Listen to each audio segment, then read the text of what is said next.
Tidur ke? Tidur ke? Ya ke? Abang tidur ke? Kenapa ngantuk ke?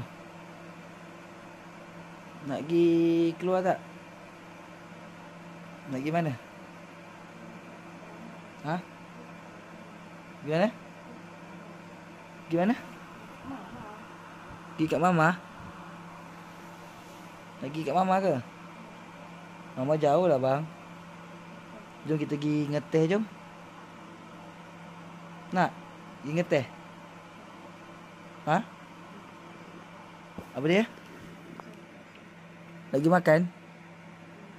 Lagi makan? Lapar? Jom. Jom lah. Bangun.